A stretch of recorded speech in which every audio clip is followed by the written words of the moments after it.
Oh, come on, I paid for a full hour.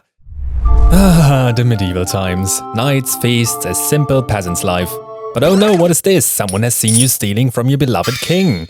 You're taken away by the guards and thrown into the dungeon. You know exactly what fate awaits you. And then it is time.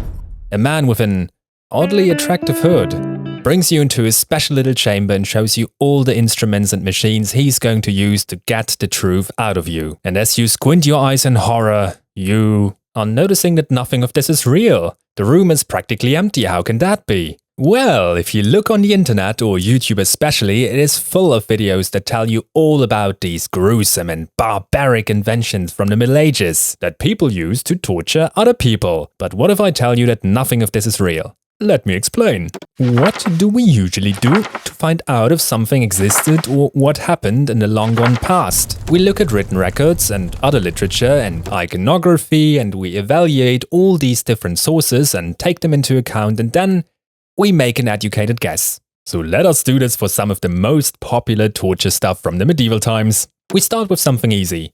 The Iron Maiden. Supposedly, medieval people would shove a poor soul inside, close the spiked door, and let them slowly bleed to death. Sounds awful, right? The intended function aside, you have to admit, this thing looks pretty damn cool.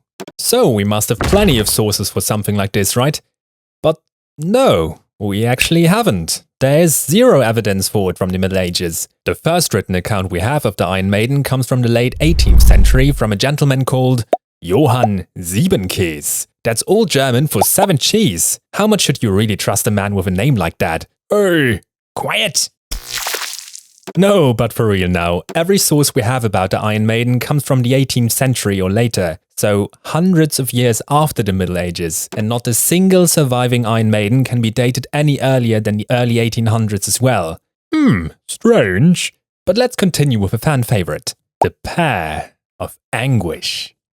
This rather delightful contraption was allegedly shoved into someone's mouth, or, you know, their reverse snack portal, their unholy trumpet, their dude, stop!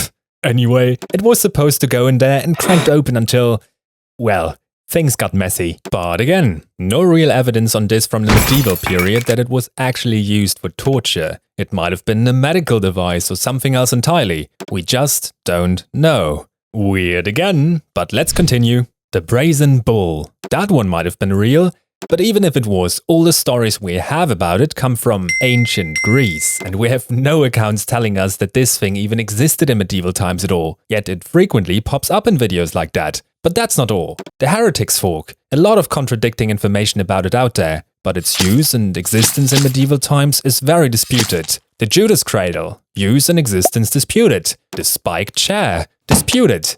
The list goes on and on.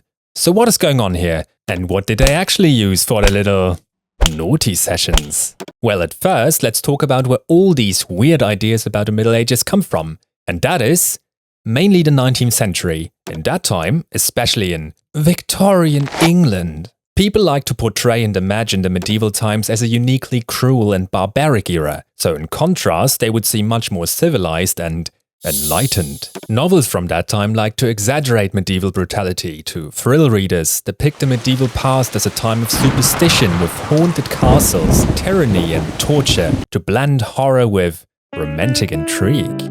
And I must say, many of these books are a very good read indeed. Books like Mark Twain's A Connecticut Yankee in King Arthur's Court, which is one of my all-time favorites that I read about 15 times in 3 different languages, parodied medievalism by portraying knights as fools and medieval society as backward, suggesting the idea of the Middle Ages as a savage time needing modernization. But really you should read it, it's very good and you can find free versions of it everywhere.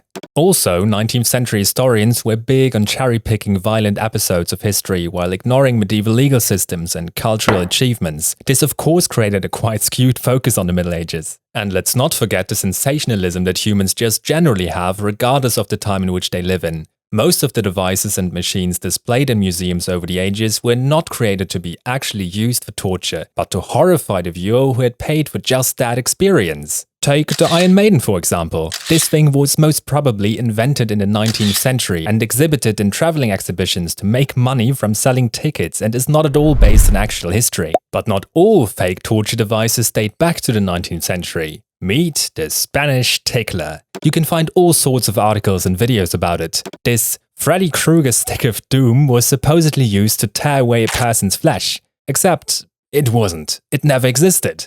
Someone in 2005 created a fake article about it on Wikipedia, and the internet kinda accepted it as the real thing, and since then it appeared in countless articles and videos. Honestly, that one is quite funny if you ask me. But yeah, all this does not mean that torture didn't exist in the Middle Ages. It certainly did, and by the later medieval period was considered a legal practice for obtaining a confession. So what did they actually use? Well, the rack might have been real, we don't really know, but if so, it wasn't really used that much. Thumb screws were a really popular thing, that was frequently used. They were put over your thumbs and tightened until you felt the squeeze. But contrary to what many people think, there were clear rules on torture. For example, exactly how much the thumb screws could be tightened, or how many times a person could be tortured before they had to be released, and so on. A torturer couldn't just do whatever you wanted. Of course, there are also exceptions to this. If you read some of the reports about the witch trials, for example, well, that was a very different story. Okay, what else? We also have a lot of accounts for different types of water torture: burning, cutting, the use of pliers and tongs, and ropes. Ropes were used a lot. Well, you see, the truth is, medieval justice was often brutal, but it was also pragmatic. Nobody had the time or the will to build overly elaborate killing machines when a rope or a simple pair of pliers would do the trick just fine. So next time you see an Iron Maiden or pear of anguish in a museum, remember, it's probably a fraud designed to sell tickets and make you think medieval people were crazier than they actually were. But anyway, tell me in the comments what your favorite myth about the Middle Ages is. I'm always happy to discuss stuff like that. And if you want to know more about the most dangerous bird alive, then watch this other video of mine. Thanks for watching as always, hit like if you like, hit that bell or go to hell, and bye.